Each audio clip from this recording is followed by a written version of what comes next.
Hello friends, পুষ্টে আপনাদের সকলকে স্বাগতম। এই কয়েকদিন আগে অনূর্ধ্ব-20 এএফসি বাছাই 25 শেষ হয়েছে, যেখানে এএফসি কাপ বা এএফসি এশিয়ান কাপ বাছাইয়ে বাংলাদেশ উত্তীর্ণ হতে পারেনি। বাংলাদেশ বাছাই পর্ব থেকেই বিদায় নিয়েছে এবং এখন পর্যন্ত এই বাছাই শেষ হওয়ার পরে এবার পালা হচ্ছে অনূর্ধ্ব-17 যে এএফসি এশিয়ান কাপ হবে সেটার বাছাই। এএফসি এশিয়ান কাপের সেই বাছাই অনুষ্ঠিত হওয়ার আগে অলরেডি দল প্রস্তুতি নিচ্ছে এবং এই ভিডিওর মাধ্যমে জানবো সেই বাছাইয়ের সময়সূচি কত তারিখ থেকে কত তারিখ পর্যন্ত বাংলাদেশের অনূর্ধ্ব-17 ফুটবল দল খেলবে এবং বাংলাদেশ ফুটবল দলে বর্তমানে একজন অস্ট্রেলিয়া 17 ফুটবল দলে একজন অস্ট্রেলিয়ান বংশোদ্ভূত ফুটবলার ডাক পেয়েছে এমনটা গুঞ্জন শোনা যাচ্ছে। সবকিছু মিলিয়ে বাংলাদেশে একটি ভালো অবস্থানে থেকে খেলতে পারবে, কারণ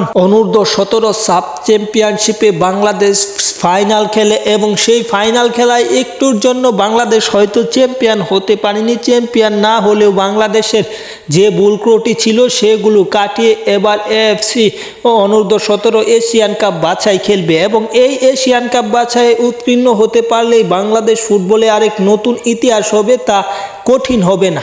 কারণ আমরা যদি দেখি সময়সূচিটা তাহলে বুঝতে পারবো সময়সূচিটা কেমন এবং সময়সূচির পরে কারা কারা প্রতিপক্ষ থাকছে সেটা দেখলে আমরা অবশ্যই জানতে পারবো। সময়সূচি দেখলে এএফসি অনূর্ধ্ব-17 এশিয়ান কাপ বাছাই অনুষ্ঠিত হবে 19 থেকে 27 অক্টোবরের মধ্যে। 19 থেকে 27 অক্টোবর 2024 এর মধ্যে এই বাছাইটি অনুষ্ঠিত হবে। ভেন্যু হিসেবে থাকছে নামপেন কম্বোডিয়ার এই মাঠে। স্বাগতিক কম্বোডিয়া সহ আরও দল থাকবে এই গ্রুপে। এই গ্রুপ থেকে বাংলাদেশ যদি ভালো কিছু করতে পারে বা গ্রুপ চ্যাম্পিয়ন বা রানার আপ হতে পারে তাহলে বাংলাদেশের সামনে সুযোগ থাকবে। সব মিলিয়ে এই গ্রুপে মোট 5টি দল থাকবে। 5টি দলের মধ্যে বাংলাদেশকে দ্বিতীয় দল কিংবা প্রথম দল হতে হবে। তা হয়তো অত্যন্ত কঠিন একটা কাজ, কারণ কম্বোডিয়ার বিপক্ষে জিতাই বাংলাদেশের অত্যন্ত কঠিন হয়ে যাবে, কারণ তারা স্বাগতিক। অপরদিকে যদি আমরা দেখি কম্বোডিয়াকে হারানোর সামর্থ্যও রাখে বাংলাদেশ। সব কিছু মিলিয়ে বাংলাদেশ যদি নিজেদের সেরাটা দিতে পারে হয়তো বাংলাদেশ আরেকটা ইতিহাস গড়তে পারে, কারণ 1980 সালের পর থেকে বাংলাদেশ ফুটবল এশিয়ার কোনো অঞ্চলে এশিয়ার কোনো টুর্নামেন্টে অংশগ্রহণ করতে পারেনি, কারণ 1980 সালে বাংলাদেশ ন্যাশনাল ফুটবল টিম একবার এএফসি এশিয়ান কাপ ফুটবল খেলেছিল, যেখানে গ্রুপ পর্বে বাংলাদেশের সব আশা শেষ হয়ে যায়। আশা শেষ হলেও তারপর থেকে বাংলাদেশ অনেক বছর হয়ে গেছে, 1980 থেকে আজ 2024 প্রায় শেষের দিকে।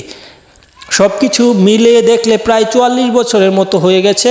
এখন পর্যন্ত বাংলাদেশ আর একবারও সুযোগ পায়নি বা সেই যোগ্যতা অর্জন করতে পারেনি। এবারে সেই সুযোগ হতেও পারে অনূর্ধ্ব-17 এশিয়া বা অনূর্ধ্ব-17 দলের মাধ্যমে।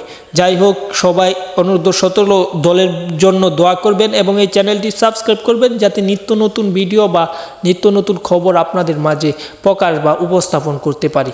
ধন্যবাদ সকলকে পরবর্তী ভিডিও দেখার জন্য। আবারও বলছি, চ্যানেলটি সাবস্ক্রাইব করে পাশে থাকুন এবং পাশে থাকা বেল আইকন বাজিয়ে রাখুন।